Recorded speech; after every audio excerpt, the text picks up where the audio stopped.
हरे कृष्णा, जय गौर हरि। मैं अतुल्य निमाईदास आप सभी को प्रणाम करता हूं और आप सभी का स्वागत करता हूं 5 minute daily dose of Bhagavad Gita series में। तो आज हम पहुंच गए हैं पहले अध्याय के 41वें और 42वें श्लोक पर। जी हाँ, हम दोनों श्लोक एक साथ ले रहे हैं। तो देखिए क्या कहा गया है। अवांछित संतानों की वृद्धि से निश्चय ही परिवार के लिए तथा पारिवारिक परंपराओं को विनिष्ट करने वालों के लिए नारकीय जीवन उत्पन्न होता है। ऐसे पतित कुलों के पुरखे पितर लोग गिर जाते हैं क्योंकि उन्हें जल तथा पिंड दान देने की क्रियाएं समाप्त हो जाती हैं। जो लोग कुल परंपरा को विनिष्ट करते हैं और इस तरह अवांछित संतानों को जन्म देते हैं, उनके दुष्कर्मों से समस्त प्रकार की सामुदायिक योजनाएं तथा पारिवारिक कल्याण कार्य विनिष्ट हो जाते हैं। तो देखिए यहाँ क्लियर कट एकदम कह दिया गया है कि जो अवांछित संतानें होती हैं उसी से ही पूरा समाज नष्ट करती है भाई, क्योंकि ना वो धर्म के सिद्धांतों का पालन करती है, ना वो उन्हें जानने की कोशिश करती है, क्योंकि उन्हें लगता है कि ये सब चीजें क्या है, आपको दकियानूसी बनाने के लिए है।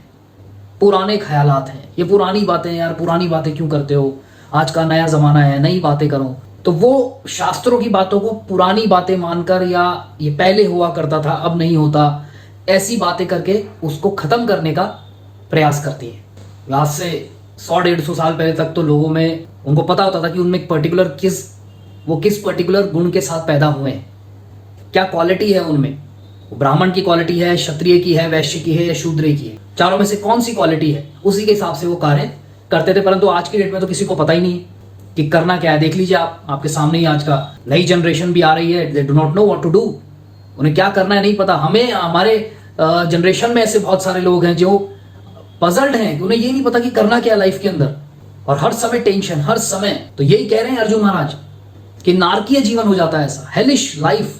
हेलिश लाइफ का मतलब क्या है? Full of tension, full of problems. Satisfaction नाम की तो दूर दूर तक कोई चीज ही नहीं है।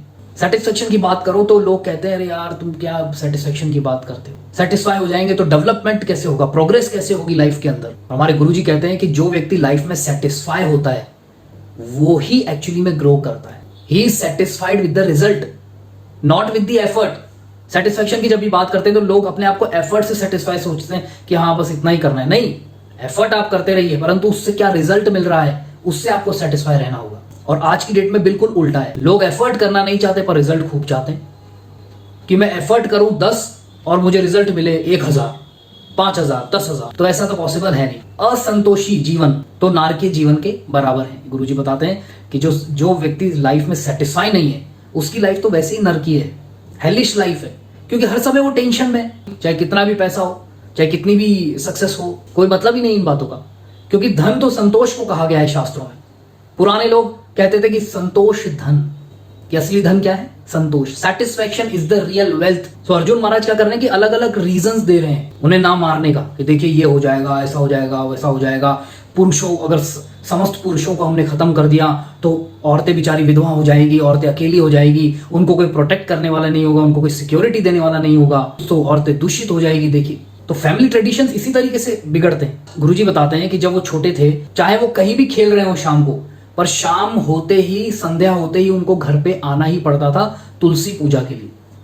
चाहे कहीं भी खेल रहे हो, पर जैसे ही तुलसी पूजा का टाइम हुआ, संध्या हुई, तुरंत उनको घर पे रिपोर्टिंग करनी पड़ती थी एक तरीके से। परंतु आज कहाँ है, कोई मतलब ही नहीं है। जो ट्रेडिशंस थे वो तो एकदम खत्म हो गए। पेरेंट्स कर भी रहे हैं परंतु अपने बच्चों को नहीं सिखा रहे कि ठीक है बेटा तू मस्ती करता रहे, तुझे जो करना है हम ये कर लेते हैं, तू अपनी मस्ती करते हैं। नहीं, क्यों? आप अपने बच्चों को भी सिखाइए कि ये करना चाहिए, क्योंकि वो भी तो अपने बच्चों को सिखाएंगे, उनको सिखाना तो पड़ेगा ना। नहीं सिखाएंगे तो वो समाज का पतन कर देंगे।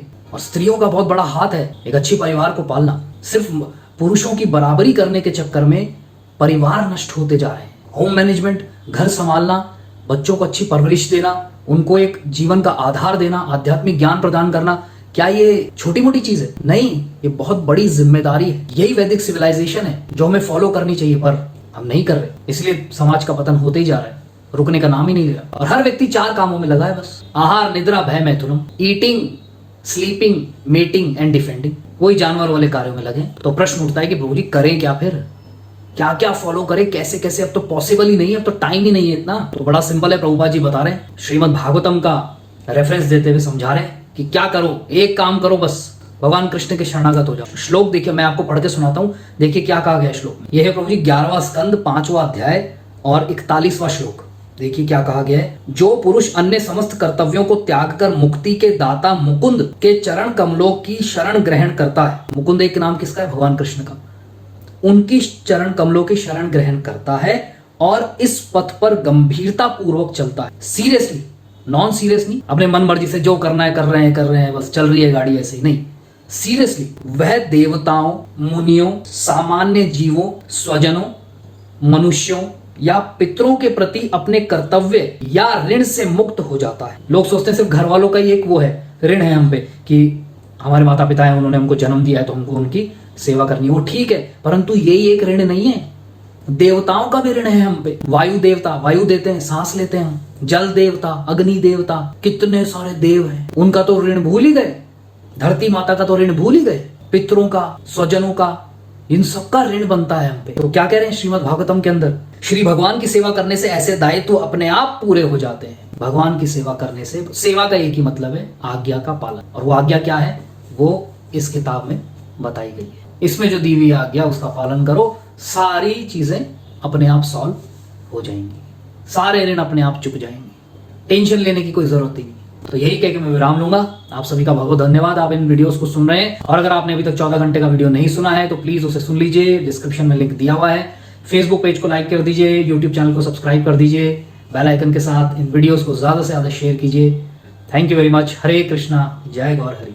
अगर आप प्रचार कार्य में कुछ सहयोग करना चाहते हैं तो दिए गए बैंक डिटेल्स में आप सहयोग राशि भेज सकते हैं, या फिर नीचे दिए गए फोन नंबर पर पेटीएम भी कर सकते हैं। धन्यवाद।